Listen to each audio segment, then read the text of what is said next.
once again underway at Cape Canaveral for the attempt to launch astronaut John Glenn into orbit around the world. Reporting to the British Broadcasting Corporation in London. The 0 hour for Colonel Glenn's launch. En Floride, où une fois de plus, les dernières minutes de départ de l'astronaute américain. Dato a contare I minuti per l'astronauta americano John Glenn al Cape Canaveral, Florida.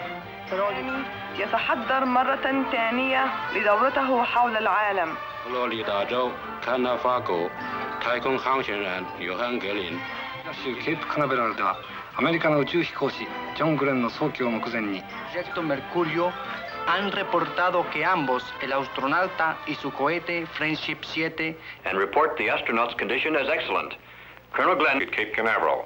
And then astronaut Glenn will... Weather still remains the big question mark, but the countdown for John Glenn, the countdown is again underway.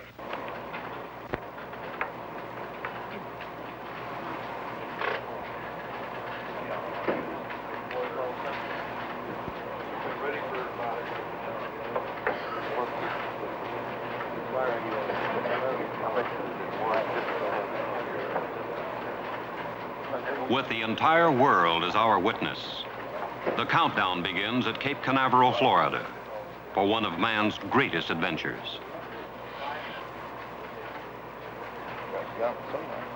It begins here with these men, for they are the launch team. And from now until the instant of flight, the fate of today's mission rests principally upon their skills and judgments. The countdown is their master plan, and they proceed through its ritual with unhurried deliberation.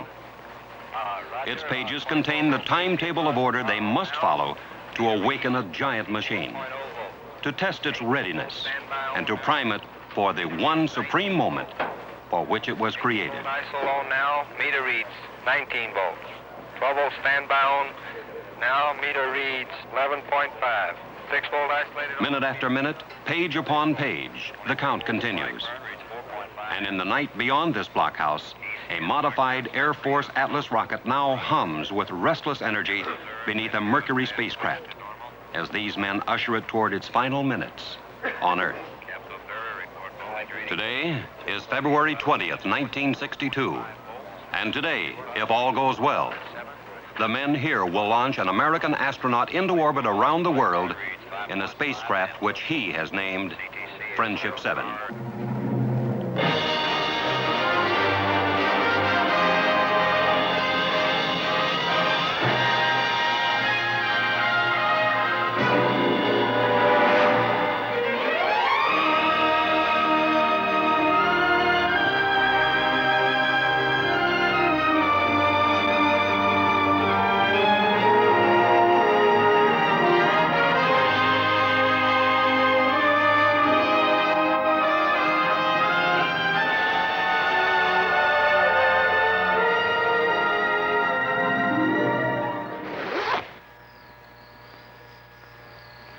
Friendship 7 awaits its pilot.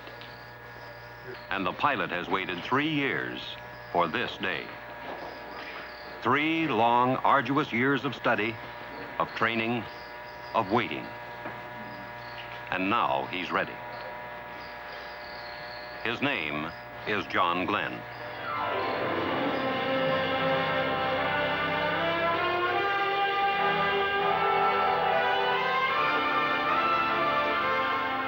Astronaut John Glenn of New Concord, Ohio, Lieutenant Colonel, United States Marine Corps. Married, father of 2 teenage children. Glenn has been a pilot over half of his 40 years, has flown in 2 wars, and is a veteran test pilot who 5 years earlier established a transcontinental flight record as the first man to average supersonic speeds across America.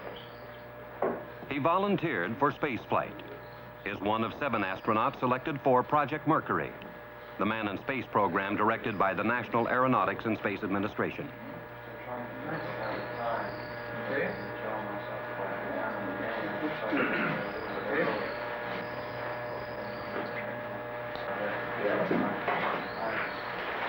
Two teammates have pioneered the way into space for Glenn.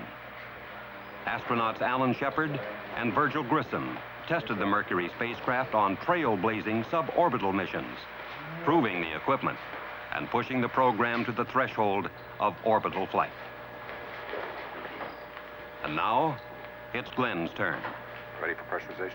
Now to Glenn falls the challenge of man's next advance into space, for he has been chosen to cross the threshold gained by Shepard and Grissom and to orbit the world. So the countdown continues for John Glenn. And it continues beyond this room for Friendship 7. And it continues this moment around the world.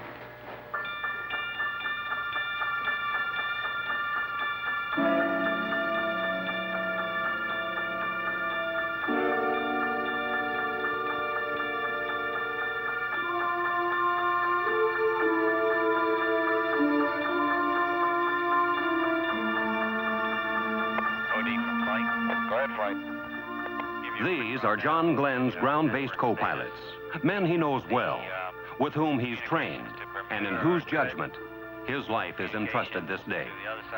They are the flight controllers, and from the Mercury Control Center, within view of the launch complex, they make the decisions, issue the commands that will govern the course of the mission.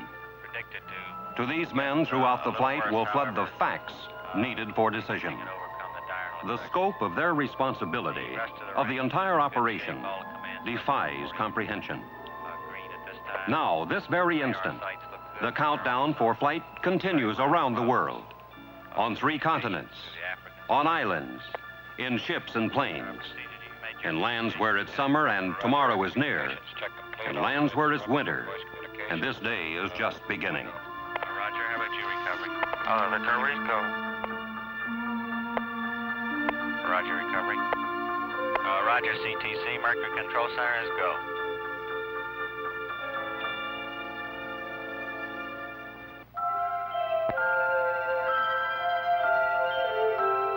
Northeast of Cape Canaveral, 1,000 miles into the Atlantic, dawn's early light spills over the British Crown colony of Bermuda, and Station 2 in the Mercury network proceeds with the countdown.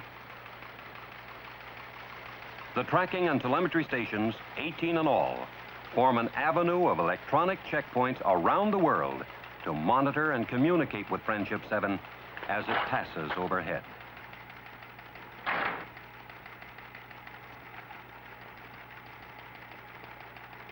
Okay, this is Bermuda. Okay, this is Bermuda. Roger. Telemetry, M&O. If radar is the eyes of the station, then telemetry is the ears.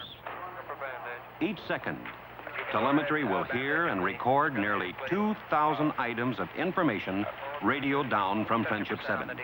And in the months to come, engineers and scientists will find in telemetry records the answers needed for the bolder space explorations of the future. Displays and recorders have been calibrated. Roger, thank you.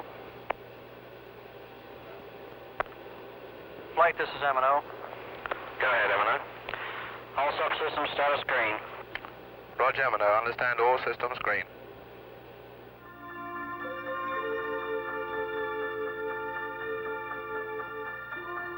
Latitude, 5 degrees north. Longitude, 10 degrees west. A spot in the Atlantic Ocean off the coast of Africa. And Station 3, the Rose Knot, waits under the late morning sun for John Glenn. Operating out of Trinidad, Rose Knot will communicate with Friendship 7 and monitor its journey as it streaks across the empty ocean and out over Africa.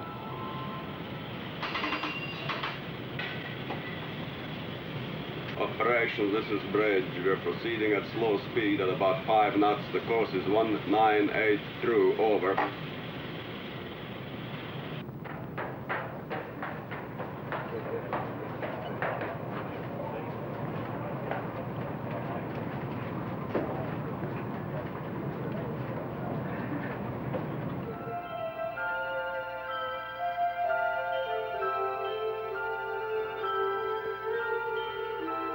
Beyond the Mercury station on Gran Canaria Island, in the Spanish archipelago off of the African coast, it's midday at Station 5 in Kano, Nigeria, deep in the continent of Africa.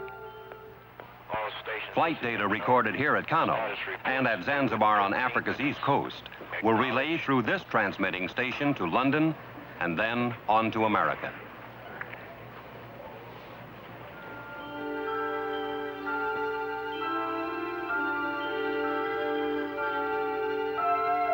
Far to the southeast of Kano, beyond the Zanzibar station, the ship's bell of the coastal sentry tolls the twilight of day in the emptiness of the Indian Ocean.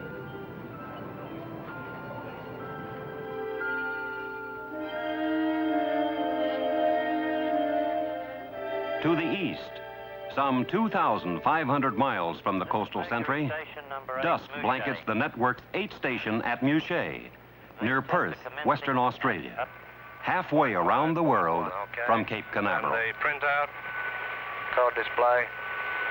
Okay, that's fine. Let's just tweak it up on here.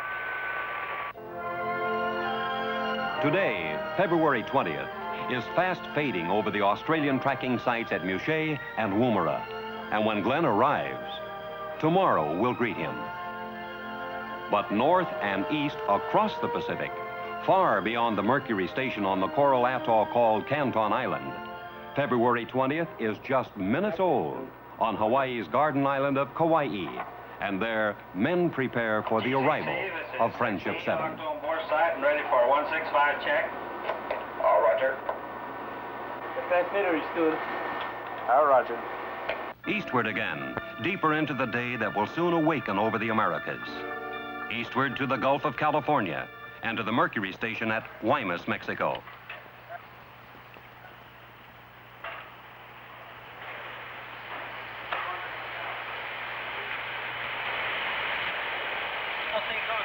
Real good. Just waiting for liftoff.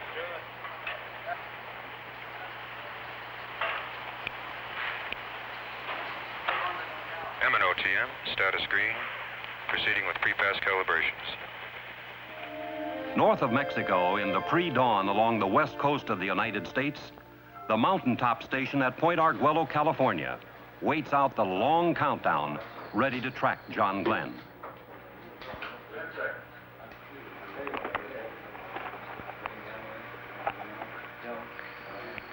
Roger, Rack 8. What is the present count? Roger. Southeast now, to the farmlands of Texas, where the station at Corpus Christi continues its preparations for flight. Guaymas, Cal, in Texas, please. Affirmative. Roger. All systems, would you please commence pre-flight calibrations at this time since the countdown is progressing normally? Advise me when you have completed them. Far to the north and east of Corpus Christi beats the heart of the worldwide Mercury network, the computing and communication center that bonds it into a working entity. This is the Goddard Space Flight Center in Greenbelt, Maryland. Through here funnels the voice and teletype communications that link the global stations to Mercury control. The computers enable men to reach judgments within the flashes of time allowed for control of a spacecraft that moves faster than a brain can react. Throughout the flight, the computers will generate recommendations on whether the mission should continue or be aborted. They will determine locations of the spacecraft, the time it should begin re-entry, the point at which it will land. And the most vital of these findings will be transmitted instantaneously to Cape Canaveral.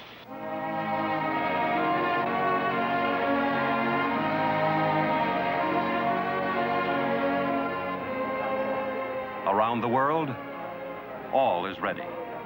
The men, the stations, the space vehicle. And now reporters learn from the astronaut's information officer if the most vital of all elements is ready, the man himself, John Glenn.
What are the thoughts of a man about to rocket into history?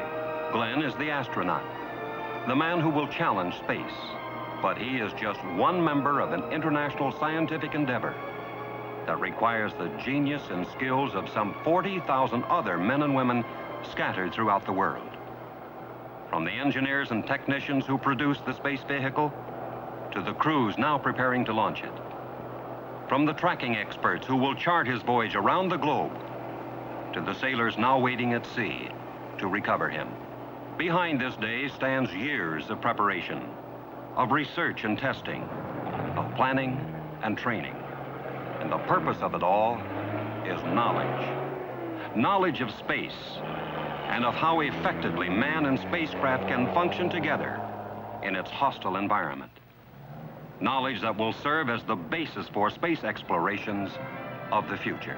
Hard-won knowledge of benefit to all men, bought by sacrifice and dedication and courage.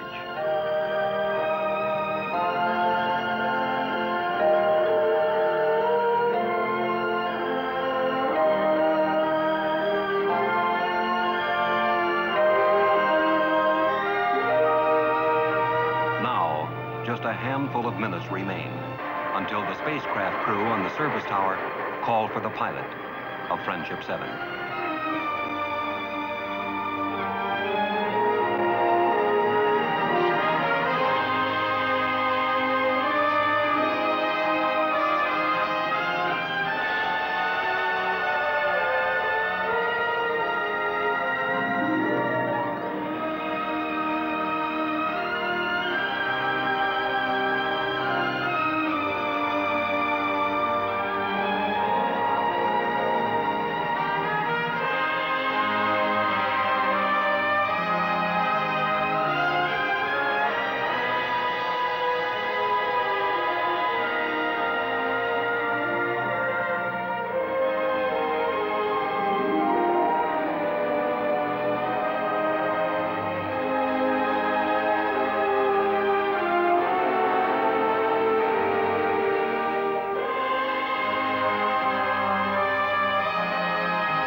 Okay, John?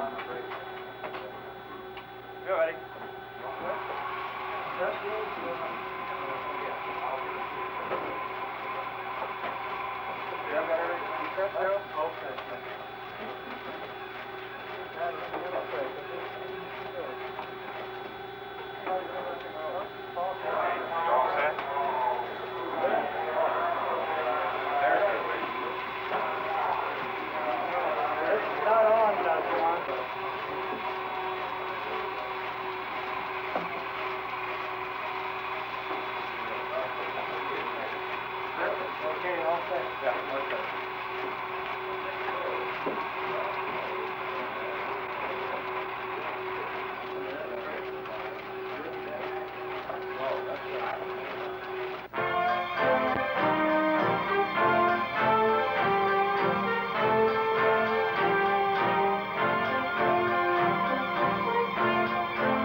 the sound of John Glenn's life. His heartbeat, you hear, will flow from Friendship 7 throughout the flight, informing those on the ground how well he endures the trials ahead. Into the soft light of this Florida dawn emerges Friendship 7, making its debut to the day of its destiny.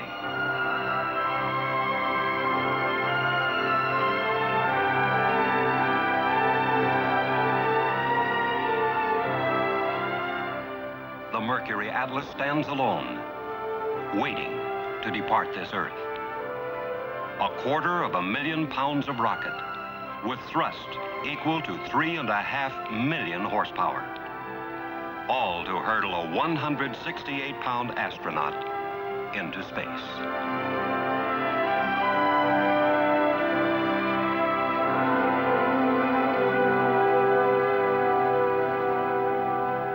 All stations.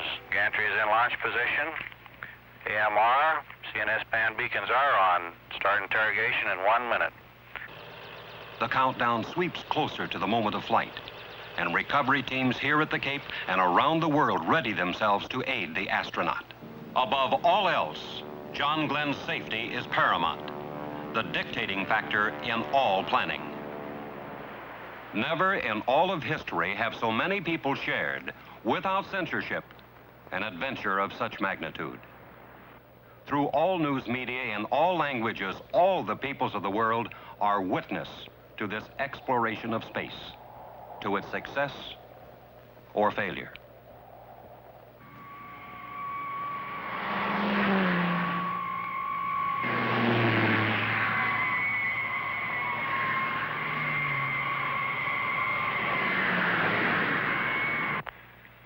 T-minus 15 minutes.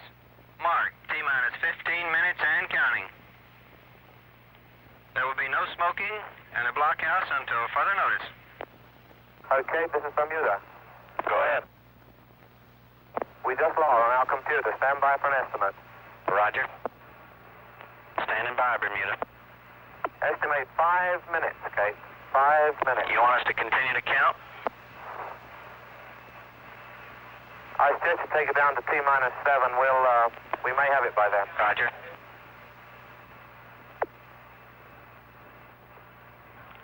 You want us to hold, Bermuda? We would like to hold at 7 and rerun a B-sim. We lost our main power on the computer, and we just want to check that nothing else has gone wrong. What do you estimate? Somewhere between 5 and 10 minutes, Cape. Can't you expedite? Make it 5. All stations are holding at 6 minutes and 30 seconds. Estimate 5 minutes.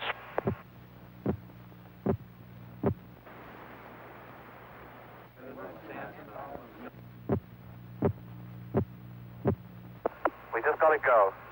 You ready? Are you ready to continue? Green. Okay, go ahead. Green. Go ahead, Cape. Your attention, please. On my mark, we will pick up the count at T-minus 6 minutes and 30 seconds and counting.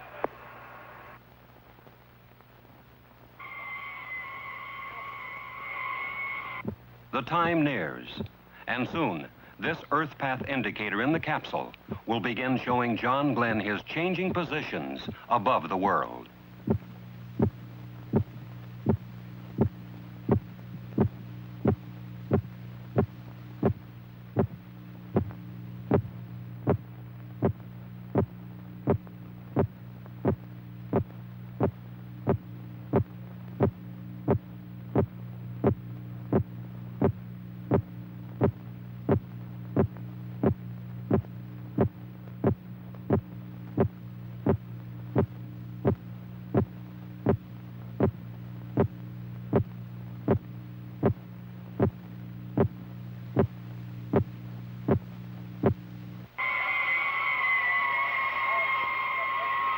Mark 57 seconds. Stand by to start EPI on my mark.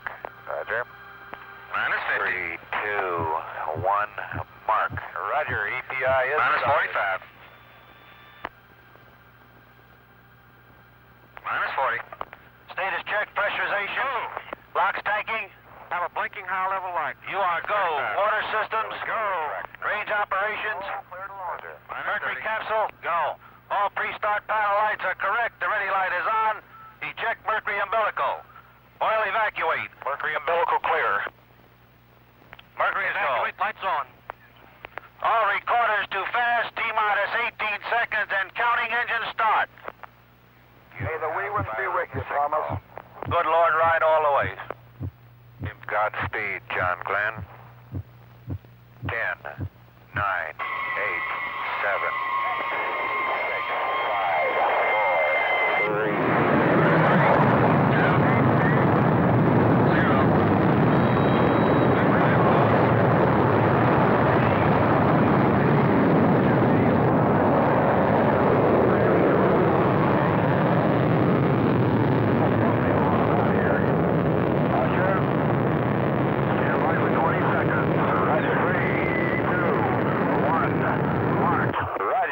Clock is started.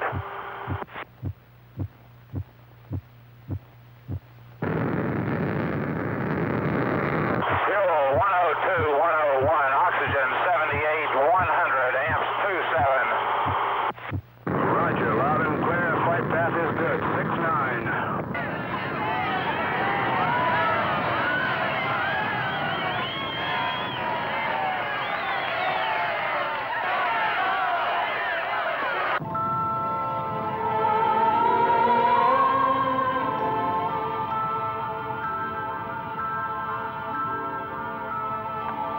Seconds. 65, and still looks real good from here. 70 seconds, leaving a nice vapor trail now. Looks real fine. Looks good back, GE's got it. 80 seconds and looks real good from here. 85. 90, 95, plane color is bellowing out now. Reading you loud and clear.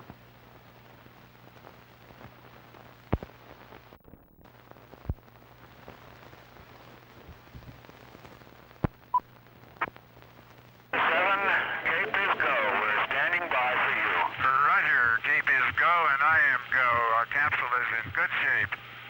Fuel 103, 102, oxygen 78, 100, cabin pressure holding steady at 58, amps is 26. All systems are go. Roger, 20 seconds to SECO. SECO, sustainer engine cutoff. The moment when the final Atlas engine will shut down. When Friendship 7 should separate from the booster rocket and begin orbital flight.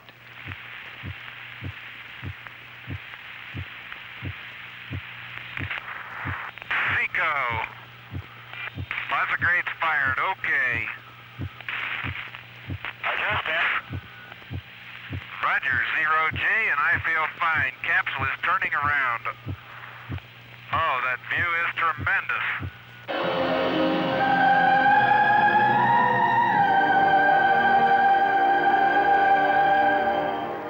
To John Glenn, now belongs an awesome panorama. The world curving beneath him, just as it was filmed from an earlier Mercury capsule. I could see the booster during turnaround just a couple of 100 yards behind me. It was beautiful.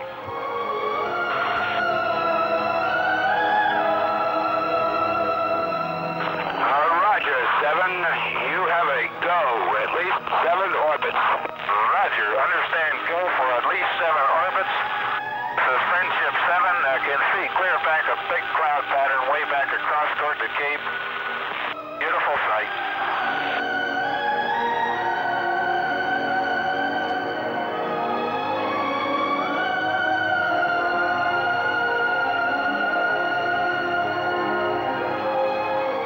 Roger, still reading you loud and clear. Next transmission, Bermuda. Roger, understand. Next transmission, Bermuda.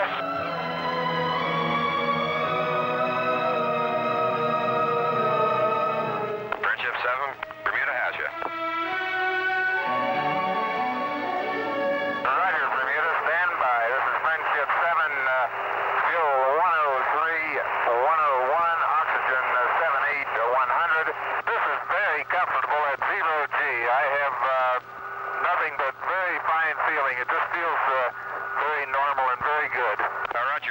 7. How does he look, Bermuda? Looks real good, Cape. Surgeon reports everything okay, all systems okay. Good voice contact both ways. Roger. Friendship 7, anything to report on control system checks? Not yet. Everything appears to be going okay. I'm now on the yaw part of the check. Coming off right on schedule. Very good, very good. So far is excellent. Very good. No problems at all so far on control. Roger. Friendship 7, this is Bermuda. You're cutting out on UHF. If you read, go to HF. Roger, going. Friendship 7, Bermuda Capcom on HF. Friendship 7, Friendship 7. Friendship 7, I'll read you very weak. Give me your status on control system check, please. Friendship 7, clear Capcom. Read you. This is Friendship 7. Horizon is a brilliant blue. There, I have the mainland in sight at present time coming up on the scope. I have a beautiful view of the African coast, both in the scope and out the window. Out the window is by far the best view. Part of the Canaries was hidden by clouds. I can see dust storms down there blowing across the desert. A lot of dust. It's difficult to see the ground in some areas. Over. Friendship 7, you are fading. Tell me, over. Friendship 7, this is Kano Capcom. I read you loud and clear. How do you read me? Over. Roger, Kano, loud and clear. Roger, loud and clear. What is your status? Over. This is Friendship 7. My status is excellent. I feel fine. Over. Roger, I monitored part of your transmission over Canary and heard your comments on the weather over Africa. We've had dusty weather here, and as far as we can see, a lot of this part of Africa is covered with dust. So just exactly the way it looks from up here, too. Roger, will you give us status report? Over. Roger, this is Friendship 7. Fuel 9098. Oxygen 78. 100. Cabin pressure holding 5.6 at present time. And preparing to take Xylo still at present time. Roger, do you want to stand by for retro sequence time, Area 1, Charlie? Roger, going back on ASCS. Yaw check, okay. It's a little different display than I had really anticipated, but it checks okay. And I can pick up yaw. I have to be about 5 degrees. Friendship 7, you are fading rapidly. Across Africa, races Friendship 7 at 17,545 miles an hour, 300 miles a minute, 4 miles for every heartbeat of John Glenn.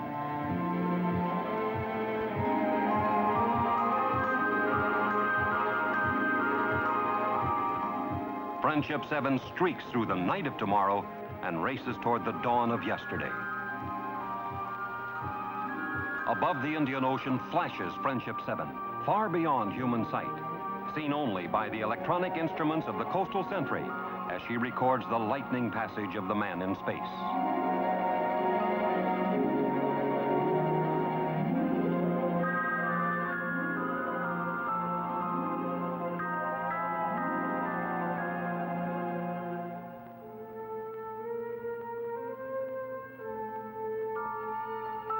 For John Glenn, the familiar time references of Earth no longer apply, for he journeys around our world in just 88 minutes, outracing the sun that needs 24 hours to circle the same globe.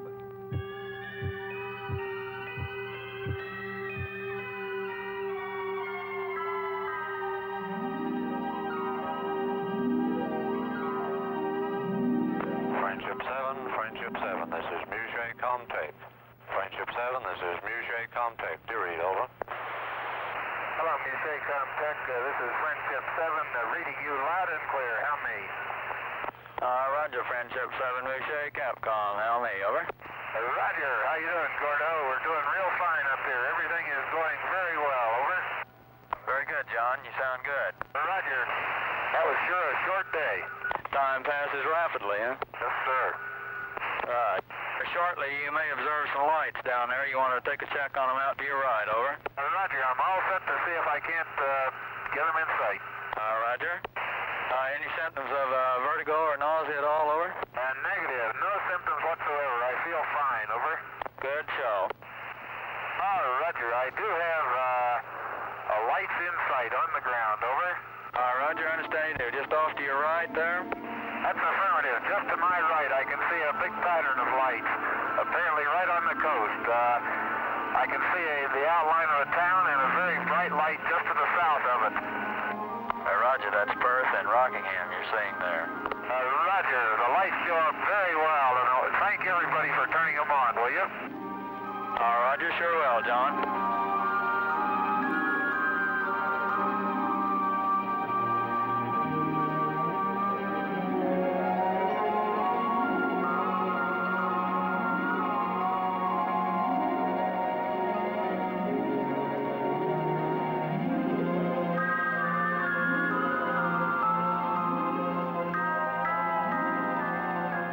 Wyman, Friendship 7 on UHF. Do you receive? Over. Roger, Friendship 7, loud and clear. Over. Roger, this is Friendship 7, loud and clear with you also. Are we still go from Control Center? Over. Roger, we're still go. Roger, Friendship 7. All systems are go in the capsule.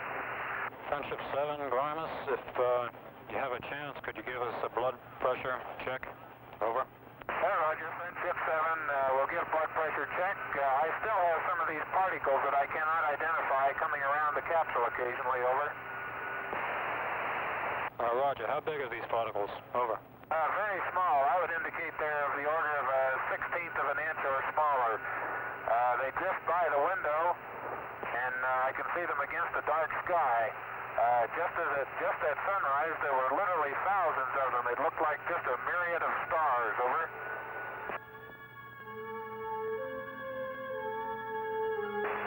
Grimus, LOS. LOS, loss of signal. Wymus has lost contact, and Friendship 7 streaks home, an unseen comet darting across the land of its origin. Canaveral contact, how do you copy, over? Friendship 7 to Canaveral, read you loud and clear. Helm me, over. Roger, Friendship 7, Canaveral contact, read loud and clear. Stand by for Capcom, please. Roger. Roger, still reading you. 7, this is Cape Cod, Bermuda now. Roger, this is Friendship 7. Friendship 7, this is Bermuda Capcom. Roger, this is Friendship 7. I'm controlling fly-by-wire present time. I have no left yaw, low thrust. Minor trouble aboard Friendship 7. A malfunction in the automatic control system was causing the spacecraft to yaw in skid-like fashion, away from its proper flight attitude. But Glenn is overriding the faulty system and now manually controls Friendship 7 on fly-by-wire, directing its movements by hand control, much like a pilot flies a plane. On fly-by-wire at present time. Understand? Friendship 7, this is Kano Capcom standing by. Hello, Kano. Friendship 7, we have telemetry solid and check all your systems out okay. We'll remind you to start pre-dark side checklist as soon as you lose contact with us. Roger, Friendship 7. Friendship 7, Friendship 7, this is Muget Contact. Friendship 7, this is Muget Contact. Do read, over. Okay, this is Friendship 7 to me. Roger, Friendship 7, Muget Capcom. Will you confirm that your landing bag switch is in the off position, over? That is affirmative. Landing bag switch is in the center off position. Roger, you haven't had any banging noises or anything of this type at higher rates? Negative. Roger, they wanted this answer. Masked behind that routine report, the first hint of potential disaster. It came when astronaut Cooper relayed a request from Mercury Control, asking Glenn to check the status lights for the capsule's landing impact bag. Glenn reports status normal. But ground stations are now receiving an ominous chilling signal, an indication that the heat shield on Friendship 7 seems to have come loose. Friendship 7, Hawaii contact. Hawaii, Friendship 7, over. Friendship 7, this is Hawaii Capcom. Do you still consider yourself go for the next orbit? Affirmative. I am go for the next orbit. Roger, understand. MCC confirms that they are go at the present time for third Friendship 7, this is California Comtech. California Comtech, do you read? Over. Hello, California Comtech, Friendship 7, loud and clear. How me? Roger, Friendship 7, this is California Capcom. Read you loud and clear, John. Roger, receiving you much better now, Wally. Very good. John, the Aeromeds are real happy with you. You look real good up there. All right, fine. Glad everything's working out. I feel real good, Wally. No problems at all. Good show. We're real pleased to let you goodbye this time. We'll see you next time around. This is Mercury Control. We now have a contact with our Guaymas, Mexico station and with the Corpus Christi, Texas tracking station. The Friendship 7 spacecraft is now committed to its third orbit. This is Mercury Control. In Mercury Control at Cape Canaveral, a decision must be made, and soon. The signal pulsing down from Friendship 7 indicates still that the heat shield is loose. Could the signal be erroneous? There is no way to tell. But if it's true, then John Glenn could perish in a searing inferno when he plunges back into the atmosphere. The retro rockets that slow the spacecraft and head it back toward Earth are strapped over the shield. If they were left on after retro fire, instead of being jettisoned as in normal re-entry, then their straps might hold the shield in place before they burn off. They might possibly save Glenn from the 3,000 degrees of re-entry heat until he's deep enough into the atmosphere for its force to hold the shield in place. But the decision must be made soon. Even now, Glenn is streaking toward the United States, and he must begin the retro sequence 300 miles west of California if he's to land in the planned recovery area 700 miles south and east of Florida. We'll give you the countdown for retro sequence time, John. You're looking good. Roger, we only have 50 seconds to retrograde, over. That's affirm. I'll give you a mark, 45 mark. California, this is Cape Flight. Go ahead, Cape Flight. We'd like to leave the package on at least through Texas. So tell him to keep his retro jettison switch off. John, leave your retro pack on through your pass over Texas. 20 seconds. Roger.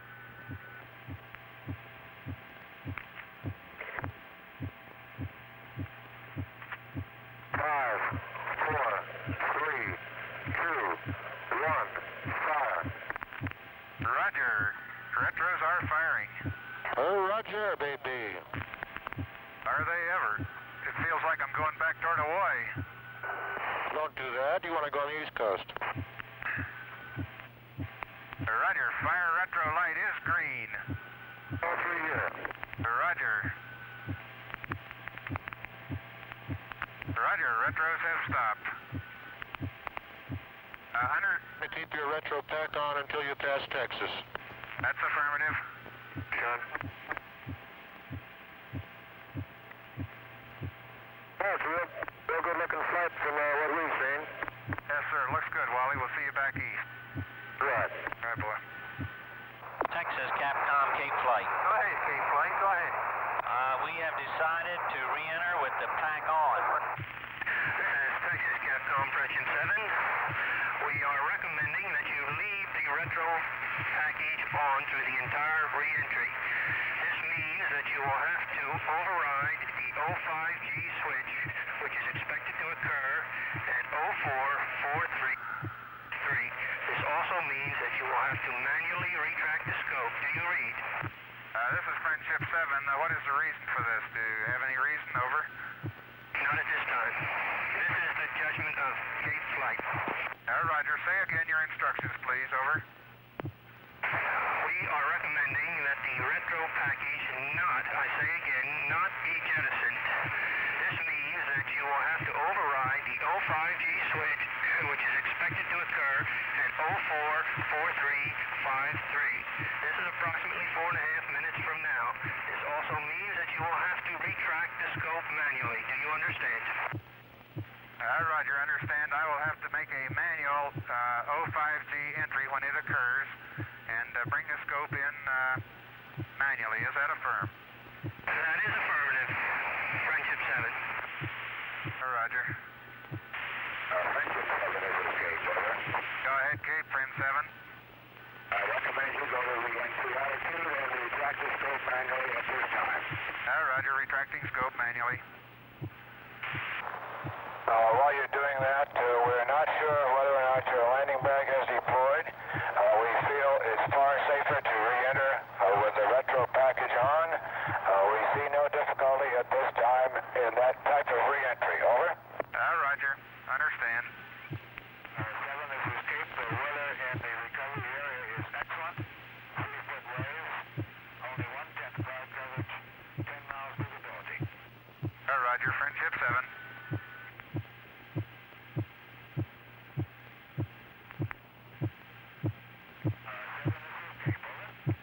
Go ahead, Cape. You're going out. We recommend that you...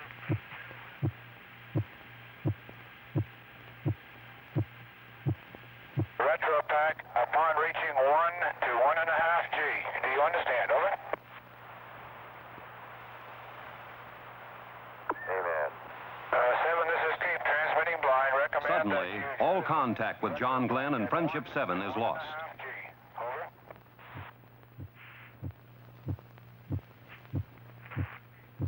This is Friendship 7. I think the pack just let go. Friendship 7, this is Cape. Do you read?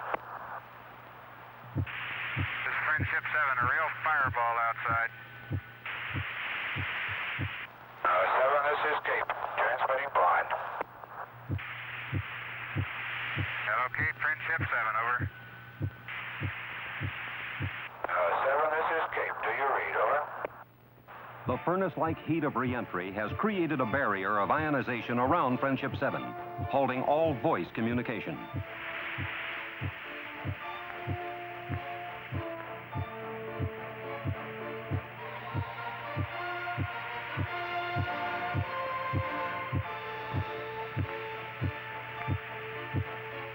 Alone, he plunges back toward Earth, a fiery meteorite.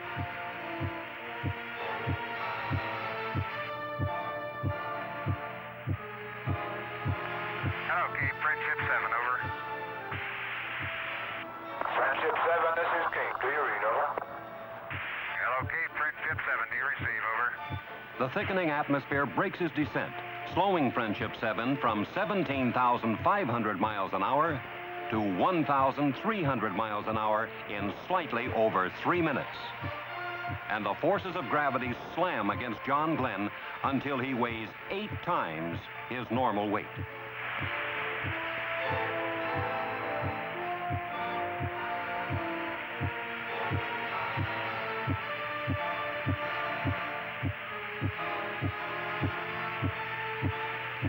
Okay, Friendship 7, do you receive? Over.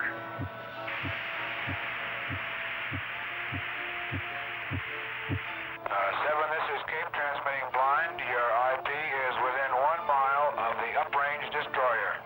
Voice call is Steelhead.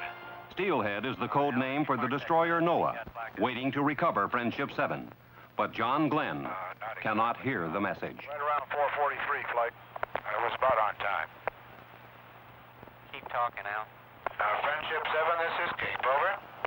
Friendship 7, this is Cape. How do you read? Over. Roger, reading you loud and clear. How you doing? My condition is good, but that was a real fireball, boy. I had great chunks of that retro pack breaking off all the way through. Very good. It did break off. Is that correct? Roger. Altimeter off the peg indicating 80,000. Roger, reading you loud and clear. Rocking quite a bit. I may still have some of that pack on. I can't damp it either.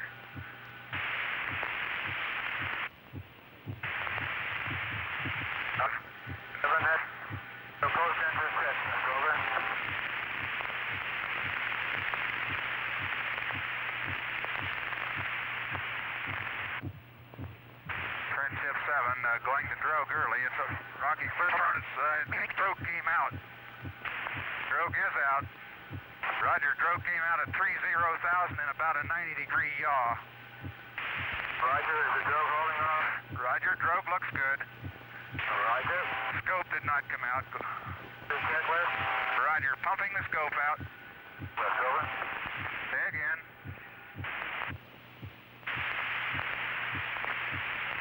Roger. Re-entry checklist complete. Standing by for main at 10. Roger.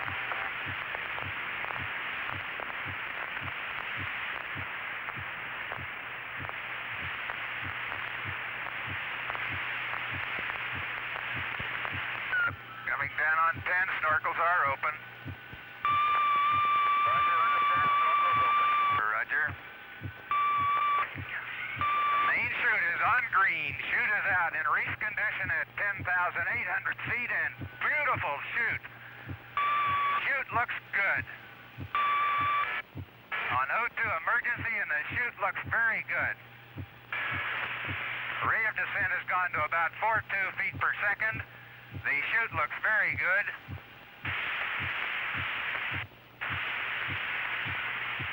Hello, Mercury Recovery. This is Friendship 7. Do you receive? Friendship 7, this is Steelhead. Loud and clear. Over. Roger, Steelhead. Friendship 7, the chute looks very good. Over.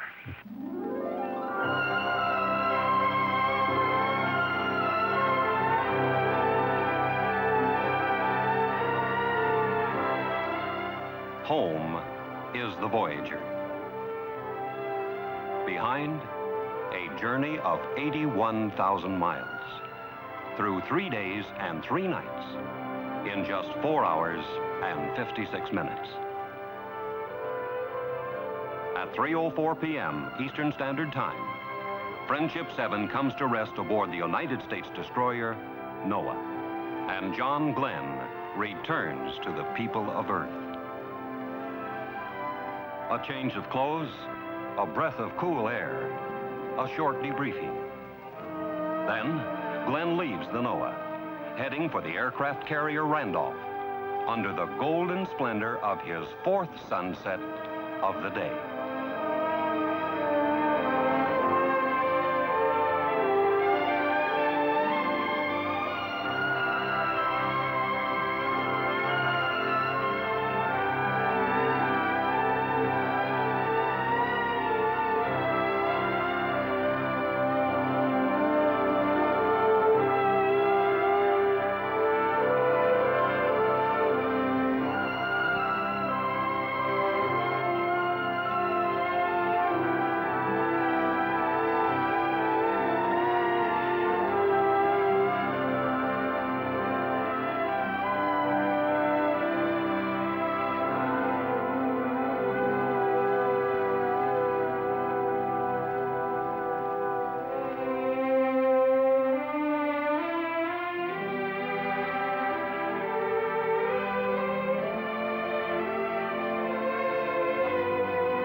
His name, John Herschel Glenn, Jr.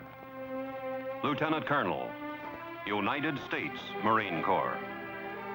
Married, father of 2 teenage children. Today, John Glenn and the Mercury team challenged space. And they won.